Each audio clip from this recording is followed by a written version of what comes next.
There's a version of you that most men will never see, not because you're hiding something shameful, but because you learned somewhere along the way that showing it might cost you something: respect, love, belonging. So you shrink it, you soften it, you perform a version of strength that's easier for the world to accept. But here's the truth nobody's saying out loud. The thing you're most afraid to show is the exact thing that makes you unstoppable. Today, we're going to talk about why you hide it and why it's time to stop. Every single one of you has a what. You know what you do every day. You know what version of yourself you show up as at work, at home, in front of the people you love, and especially in front of the people whose opinion you've decided matters more than it should. You can list your whats without even thinking. But I want to ask you something harder. Something almost nobody ever stops to ask. Why do you do it that way? Why do you hide the parts of yourself that you hide? Not what you're hiding, you already know that. I'm asking about the reason underneath it. Because here's what I've learned studying leaders, movements, and people who inspire change. The what is never the interesting part. The what is just behavior. It's the surface. It's the tip of an iceberg that's 90% submerged, and everybody spends their whole lives arguing about the 10% they can see. You know what you hide. You hide your ambition because somewhere, someone taught you that ambition in a woman reads as threatening instead of admirable. You hide your anger because you learned early that an angry woman gets labeled difficult, while an angry man gets labeled passionate. You hide your softness because you were told softness is weakness, and weakness gets exploited. You hide your intelligence in rooms where it makes someone else uncomfortable. You hide your body, your opinions, your desires, your exhaustion, your ambition. You hide the full, complicated, powerful truth of who you are, and you've gotten so good at it that most days you don't even notice you're doing it anymore. But knowing what you hide will never set you free. Only knowing why you hide it will. And that's the piece almost nobody does the work on, because the why isn't rational. The why isn't a strategy you chose on purpose. It's older than that. It's usually a moment, a specific moment, maybe one you don't even consciously remember, where you showed the real thing, and the world responded with rejection instead of welcome. Maybe you were 7 years old and you cried, and someone told you to stop being dramatic. Maybe you were 16 and you said what you actually thought and the room went cold. Maybe you were 25 and you asked for the raise you deserved, and you watched a man's face change in a way that told you, without a single word, that you'd broken some unspoken rule. And in that moment, your brain did something incredibly smart and incredibly dangerous at the same time. It made a decision to protect you. It said, that cost too much. Don't do that again. And so you didn't. You adjusted. You performed. You built a version of yourself that was easier for the world to swallow. And it worked. It kept you safe. But safety and truth are not the same thing. And somewhere along the way, you started confusing the two. This is why the why matters more than the what. Because if you only ever try to change your behavior, if you just tell yourself, be braver, speak up more, stop hiding, you're fighting a symptom. You're rearranging furniture in a house whose foundation you never actually looked at. But when you go back and find the real why, the fear underneath the hiding, something shifts. You stop seeing yourself as someone who's naturally quiet, naturally accommodating, naturally small. You start seeing yourself as someone who made a completely reasonable decision a long time ago, based on information that was true then and might not be true now. And that distinction changes everything, because a trait feels permanent. A decision can be unmade. This is the same principle behind every organization, every movement, every leader that has ever inspired real change. The ones who move people don't lead with what they offer. They lead with why it matters. And I'm telling you, the same law applies inside a single human being. You are not going to talk yourself into confidence by focusing on the what. You're not going to fix the hiding by just deciding one Tuesday morning to hide less. You have to go underneath. You have to sit with the actual moment, the actual fear, the actual cost you were once taught you'd pay for being fully seen. And you have to ask yourself honestly, is that still true? Is the world in front of me today the same world that punished me back then? Or have I just kept running the old program because nobody ever told me I was allowed to update it? That is where this starts. Not with a list of behaviors to change. Not with a checklist of ways to be braver. It starts with going back to the beginning, finding your why, the real one, the one underneath the hiding. Because until you understand why you built the mask, You will never fully understand what it would mean to take it off. Picture 3 circles, one inside the other, like a target. This is the shape I've used for years to explain how great organizations communicate. Why in the center, how around it, what on the outer ring. Most people, most companies, most brands operate backwards. They start with what they do, then explain how they do it differently, and maybe if you ask, they'll tell you why. But the ones that move people, the ones that build real loyalty instead of just transactions, they do the opposite. They start from the center and work their way out. And I want you to take that same shape and hold it up against your own life because it explains something most people never quite name out loud: the exhaustion of living a life where your outside doesn't match your inside. Your why is the center. It's the truth of who you are, your real desires, your real opinions, your real ambition, the things you'd say and do if no one was watching and no one would judge you for it. Your what is the outer ring, the behavior the world actually sees, the version of you that shows up in meetings, at family dinners, on dates, in photos. And here's the problem. For so many women, the outer ring was built by someone else. It was built by expectation. It was built by every unspoken rule about how a woman should sound, how much space she should take up, how agreeable she should be, how her ambition should be dressed up as humility so it doesn't threaten anyone. That outer ring gets constructed so early and so carefully that most people mistake it for the whole self. They think, this is just who I am. But it isn't who you are. It's the what. It's the performance layer sitting on top of a why that hasn't been consulted in years. And when the what doesn't match the why, when your outward behavior contradicts your inward truth, something breaks inside you, even if nobody else can see it. This is what I call misalignment. And it's exhausting in a way that's hard to explain to someone who hasn't lived it. It's the specific tiredness of agreeing when you disagree. It's the specific tiredness of shrinking your accomplishments so a room feels comfortable. It's the tiredness of being liked instead of being known. You can perform a mismatched life for a long time. Some people do it for decades, but the cost compounds. It shows up as anxiety you can't quite name. It shows up as resentment toward people who never even asked you to shrink because you shrank preemptively before anyone could react. It shows up as a strange grief, the grief of missing someone who is still alive. And that someone is you, real confidence, the kind that doesn't collapse the moment someone disapproves of you, doesn't come from getting better at the outer ring. It doesn't come from a better performance, a sharper version of the mask, a more polished what. Real confidence comes from closing the gap between the center and the edge. It comes from making your behavior tell the truth about your beliefs. When your what is finally in service of your why, instead of in hiding from it, you stop needing the room's approval to feel steady, because you're no longer performing for the room. You're simply being accurate. And accuracy, it turns out, is far more magnetic than performance ever was. People don't actually trust the polished version of you nearly as much as you think they do. What they trust, what they're drawn to, what they remember, is the version of you that is congruent, the version where the eyes match the voice, where the voice matches the words, where the words match what's actually happening underneath.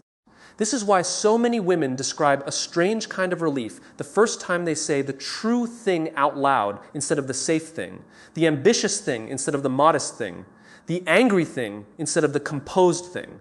It's not because the true thing is always well received. Sometimes it isn't. Sometimes the room goes quiet, exactly like it did all those years ago.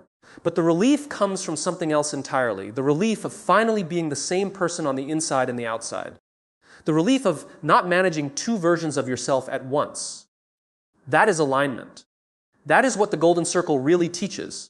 Once you stop applying it only to brands and businesses and start applying it to a human being. So ask yourself honestly, when you look at your own outer ring, your daily behavior, the version of you the world sees, does it actually reflect the truth sitting quietly in your center?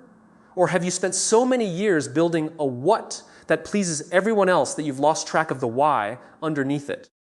Because closing that gap, even by a small amount, even in one conversation, one boundary, one honest sentence you were scared to say, that is where real, unshakable confidence actually begins. There are two words people use interchangeably that are actually opposites in disguise: safe and trusted. And I want to slow down on this distinction because I think it's one of the most important things I've ever tried to explain to a room full of people, And I think it might be the single biggest reason so many women feel unseen, even when they're surrounded by people who claim to love them. Being safe means you don't rock the boat.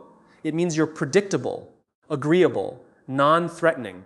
A safe person rarely disappoints anyone because a safe person rarely asks for anything, rarely says the uncomfortable thing, rarely takes up more space than the room has silently allotted them. Being safe feels, on the surface, like the responsible choice.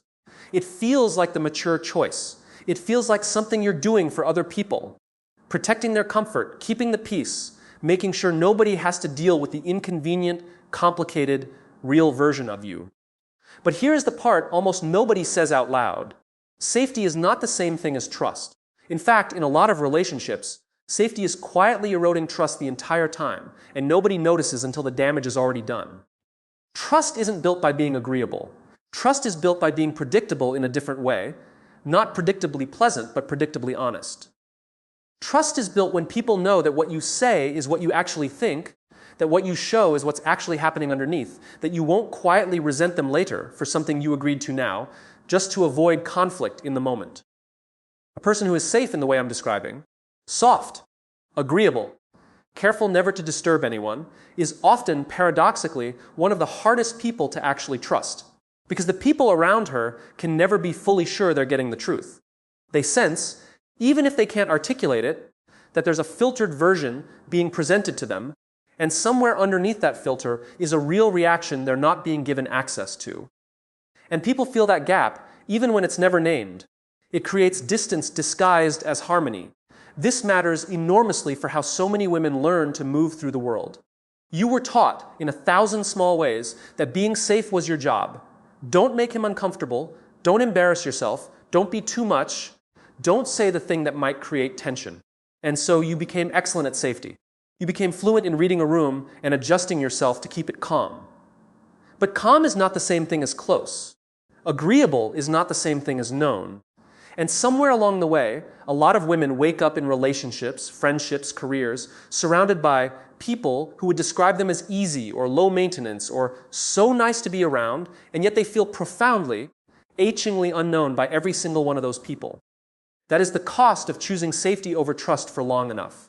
You get surrounded by people, and you still feel alone in the room. Real trust requires risk.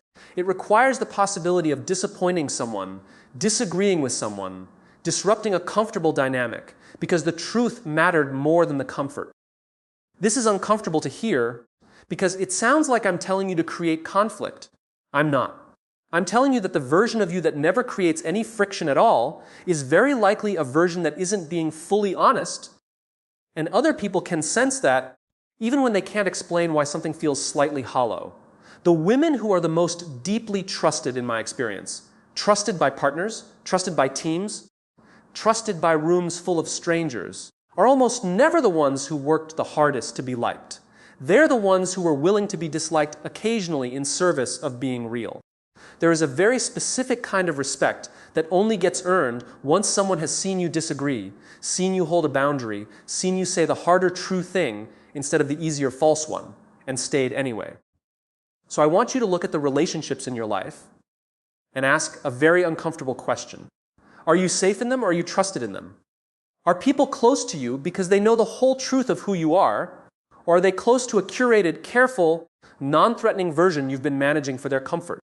Because if it's the second one, you don't actually have closeness. You have proximity.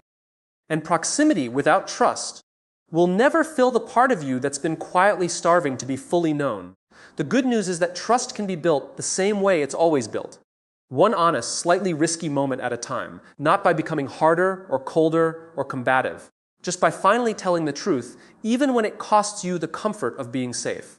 There's an idea I've spent years studying inside great organizations, and it comes from watching what actually separates the teams people would run through walls for from the teams people just show up to and quietly count down the hours.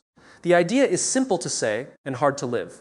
Real leaders eat last. They put the well-being of the people around them ahead of their own comfort, their own credit, their own convenience. And when they do that consistently, something remarkable happens. The people around them stop spending their energy protecting themselves from each other and start spending that energy on the work, on each other, on the mission. I call this a circle of safety. Inside it, people can take risks, admit mistakes, say the hard, true thing without fear of being punished for it. And I want to tell you something that took me a long time to understand. This principle isn't just about companies and teams. It's about what happens the moment a woman decides to stop hiding.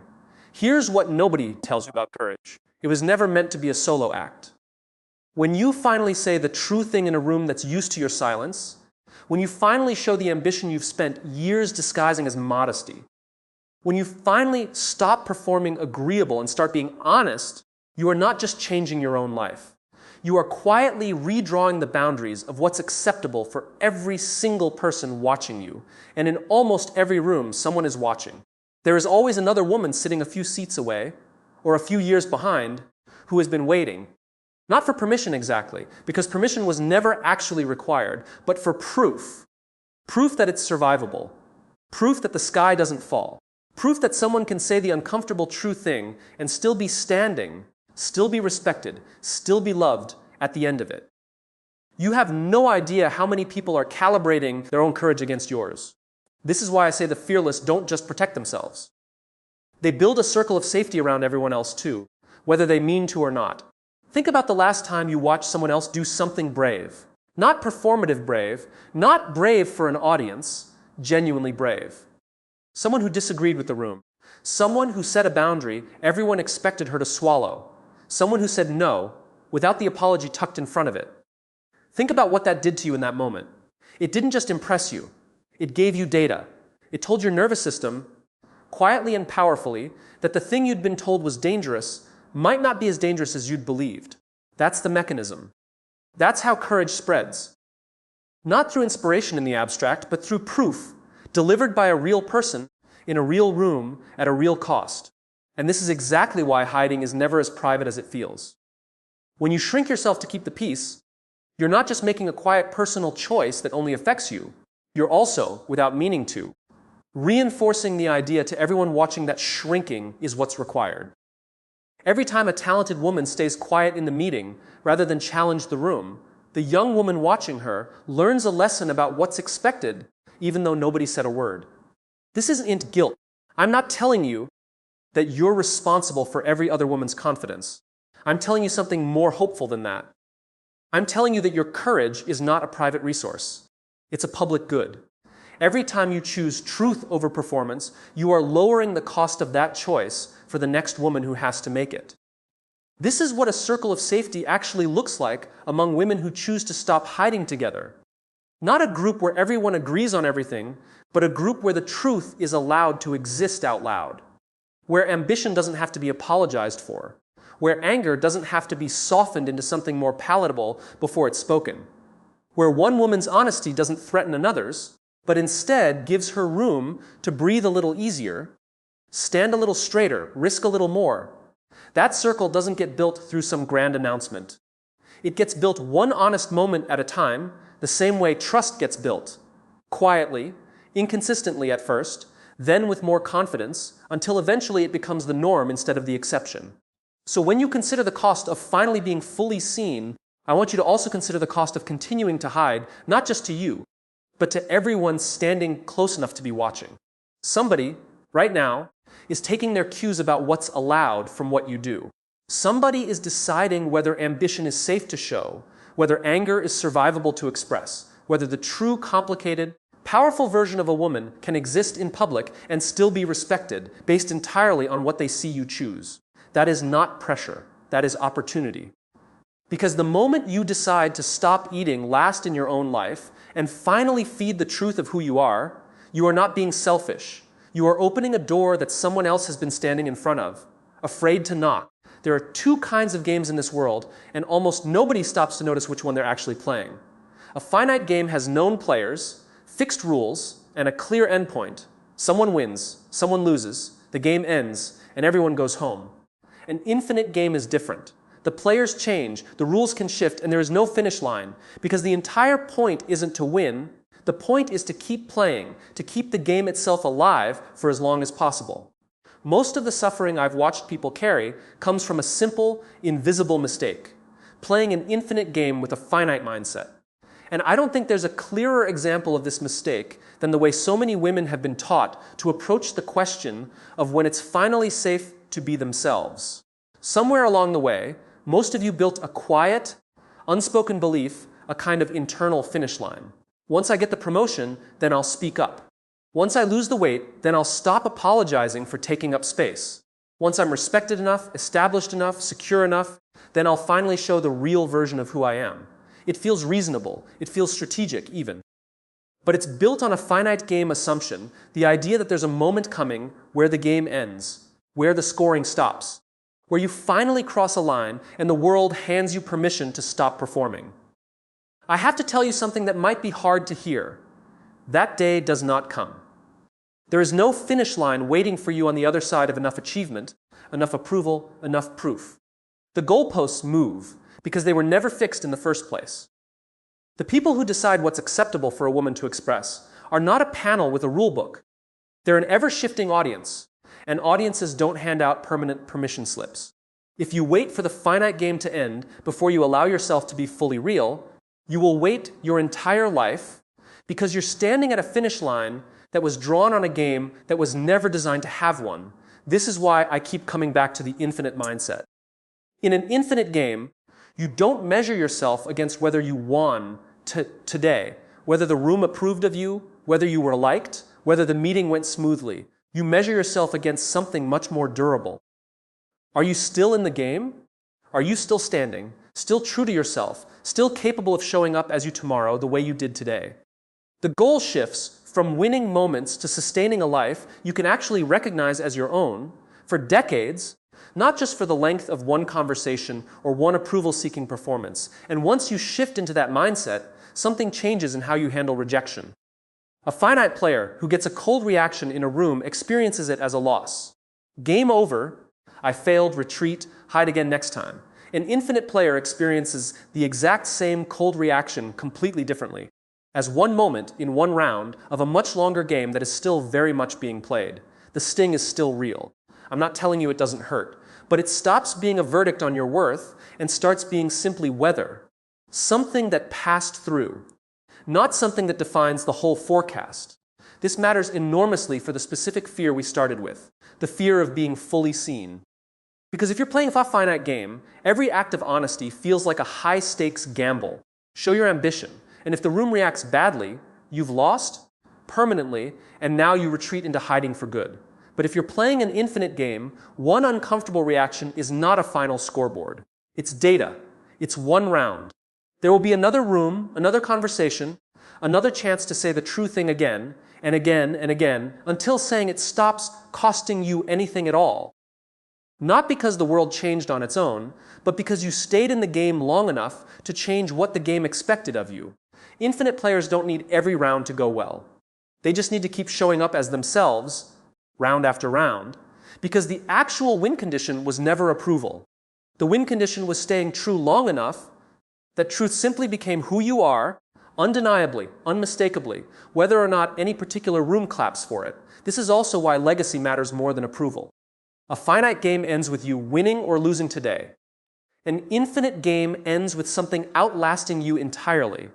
The ripple you left in the people who watched you, the standard you quietly reset for what a woman is allowed to be, the permission you handed to someone without ever saying a word about it, just by staying in the game long enough for them to see it. You are not here to win today's round. You were never here for that.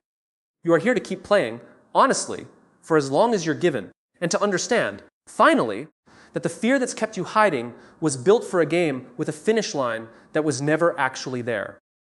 There is no someday when it becomes safe enough to be yourself.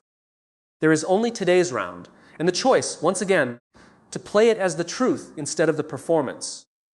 Knowing your why was never meant to be the finish line. I want to be very clear about this, because it's the mistake I see so many people make once they finally do the hard internal work. They find their why, they feel that flicker of recognition, that quiet click of, oh, there it is, that's the real reason underneath everything. And then they stop, they hold it, they protect it, they keep it somewhere safe and private, like a secret they finally solved, but decided not to share. And I understand the instinct. Finding your why after years of hiding it feels fragile, almost sacred. Like something that might shatter if you expose it to open air.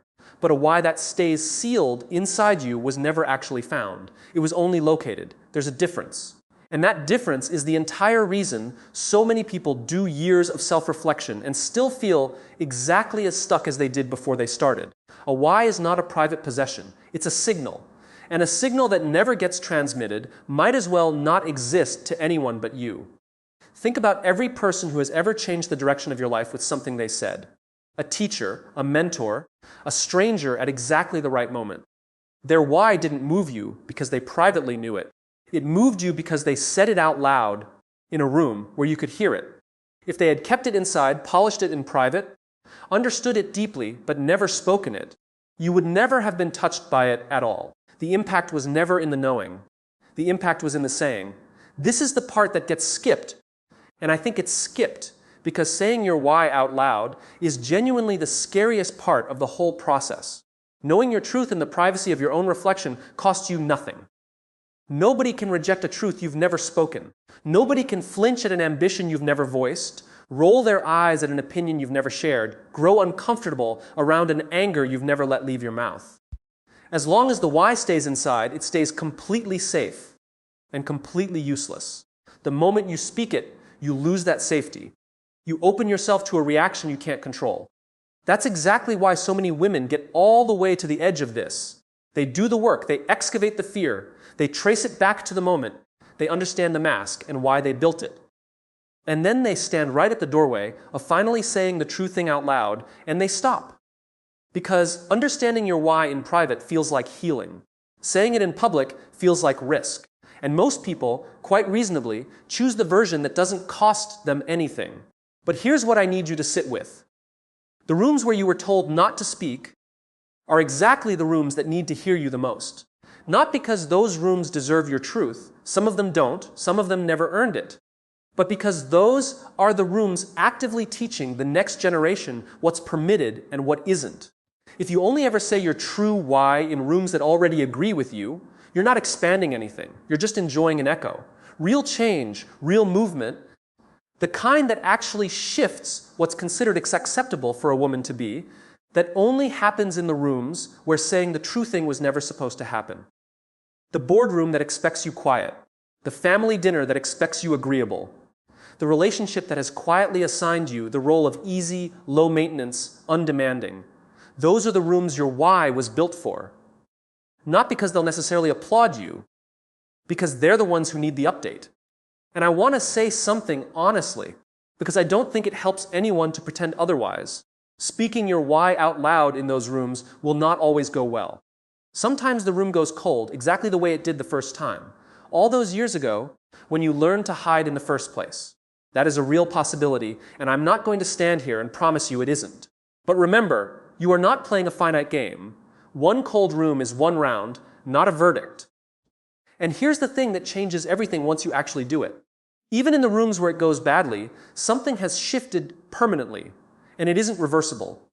You now know you can survive saying it. And once you know that, the next room gets a little easier. And the room after that, easier still. Not because the world got kinder, because you got proof. This is where the whole thing comes full circle, back to where we started. You know what you hide. You've now looked at why you hide it, and whether your outer life matches the truth underneath. You've asked whether the people around you know you, or just a safe version of you. You've seen how your courage becomes permission for someone else, and how there is no finish line waiting to make honesty finally feel safe. And now, finally, here is the only thing left to do with all of it. Not to hold your why like a discovery, but to release it like a signal. Say it out loud. Say it in the room that taught you to stay quiet. Say it especially there, because a why that stays hidden helps no one, not even you. But a why finally spoken, in exactly the place it was once silenced, that is how everything starts to change.